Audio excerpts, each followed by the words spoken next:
बंजा रे बंजो ओना रे बंजा, ओना रे आना रे ओना रे बंजा। मैं इस कमीने को नहीं छोड़ूंगा, चाहे कुछ भी हो जाए।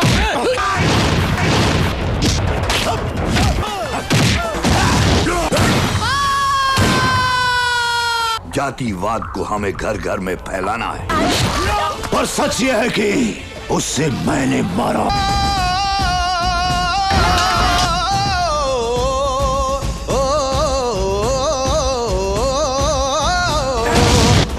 आज के बाद इन जैसा कोई भी आया तो उसका यही अंजाम होगा। छत्तीसगढ़ के बस्तर में नक्सलियों के साथ सुरक्षा बलों की मुठभेड़ में 12 नक्सलियों को मार गिराया है। इसके साथ ही बड़ी संख्या में हथियार भी बरामद किए गए हैं। वहीं मारे गए नक्सलियों में 5 महिला नक्सली भी शामिल है। छत्तीसगढ़ के बीजापुर जिले में सुरक्षा बल के जवानों ने बड़ी कार्रवाई करते हुए मुठभेड़ में 12 नक्सलियों को मार गिराया गया है। मारे गए नक्सलियों की अभी पहचान नहीं हुई है। नक्सलियों के पास से भारी संख्या में विस्फोटक बरामद किया गया है। मुठभेड़ के बाद सुरक्षा बल के जवान इलाके में सर्चिंग अभियान चला रहे हैं। इसी साल छत्तीसगढ़ में नक्सलियों ने आईडी ब्लास्ट किया था, जिसमें सुरक्षा बल के 8 जवान शहीद हो गए थे। पुलिस अधिकारियों के अनुसार मारे गए नक्सली बस्तर क्षेत्र में माओवादी संगठन की सबसे मजबूत इकाई से जुड़े हुए थे। मारे गए नक्सलियों की पहचान अब भी नहीं की गई है, लेकिन प्रारंभिक जांच से यह पता चला है कि माओवादियों की people's liberation guerrilla army battalion number 1 और सेंट्रल रीजनल कमेटी कंपनी के सदस्य थे। PLGA प्रतिबंधित भारतीय कम्युनिस्ट पार्टी माओवादी की सशस्त्र शाखा है। PLGA बटालियन नंबर 1 को आदिवासी बहुल बस्तर क्षेत्र में माओवादियों का सबसे मजबूत संगठन माना जाता है और इसका नेतृत्व देवा करता है। इसने पहले भी दक्षिण बस्तर में सुरक्षाकर्मियों पर कई घातक हमले किए हैं।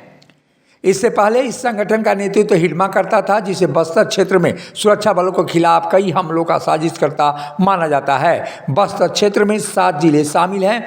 बीजापुर जिले के पामेड़, बाड़ा, सुकड़ा, उसूर अक्ष के घने जंगल में सुरक्षा बलों के साथ मुठभेड़ में 12 नक्सली मारे गए थे।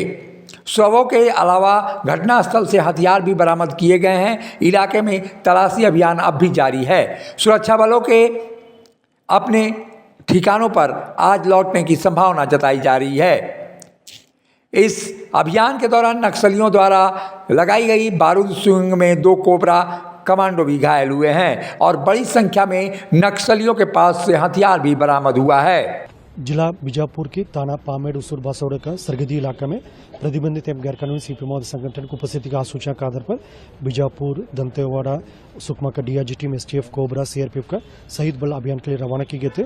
अभियान के दौरान कल दिनांक 16 जनवरी को प्रातः 9 बजे से लेकर अनेक बार माओवादी एवं सुरक्षा बल के बीच मुठभेड़ हुई।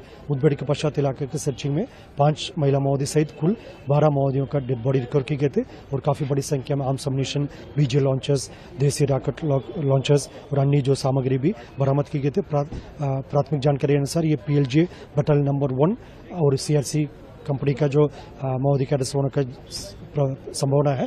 अभी शनाख्ती कार्रवाई की जा रही है। शनाख्ती के उपरांत हम डिटेल विस्तृत जानकारी हमको प्राप्त हो सकता है।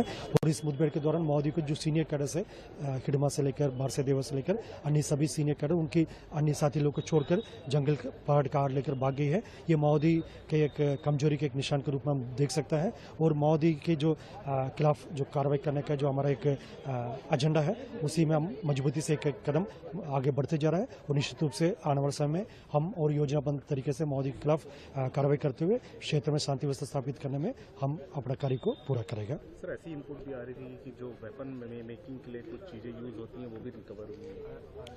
जी साहब, माओवादियों की द्वारा मतलब क्षेत्र की सुरक्षा बल को नुकसान कराने का या निर्दोष ग्रामीण को क्षति पहुंचाने के लिए आईडी और अन्य जितना भी जो उनकी कंट्रीमेट जो आर्म्स अम्युनिशन और इस साधन के माध्यम से लगातार कोशिश की जाती, उसकी एक उनका काफ़ी बड़ा एक फैसिलिटी है। इस अभियान के दौरान सुरक्षा बल द्वारा उसका रिकवर करके उसका नष्ट भी किए गए थे। और आने वाले समय में भी हमारा कोशिश ये रहेगा माओवादी के इस प्रकार के जितना भी उनका रिसोर्स है, उनका जितना भी उसका साधन संसाधन है, सबके खिलाफ और उनकी जो आईडी लगाने वाला नेटवर्क है, आईडी सप्लाई नेटवर्क है, सभी के खिलाफ हम प्रभावी रूप से और कार्रवाई करेगा। सर, इस ऑपरेशन के बाद क्या लगता है उनका डोमिनेंस कितना डैमेज हुआ होगा उस एरिया में? जो निश्चित रूप से माओवादी के लिए काफ़ी एक बड़ा सेटबैक होगा ये कार्रवाई, और आने वाले समय में हमारा कोशिश ये रहेगा, मतलब अभी 2024 में जिस तरीके से हमको निर्णायक बढ़त प्राप्त हुआ, उस बढ़त को बरकरार रखकर और सावधानी पूर्वक माओवादी के खिलाफ अब योजनाबद्ध तरीके से अभियान संचालित करेगा। सभी प्रकार के सुरक्षा बल का मनोबल काफी मजबूत है और इरादा भी स्पष्ट है, उसके सकारात्मक परिणाम हमको देखने को मिलेगा। जब टूटती है आस, जब थकती है सांस, जब रूठते हैं अपने, मुंह मोड़ता है जमाना, जब अंगड़ाई लेता है संकल्प, फिर बनती है कहानी, बनते हैं अनमिट निशान। देखिए मेरे साथ संघर्ष की दास्तान।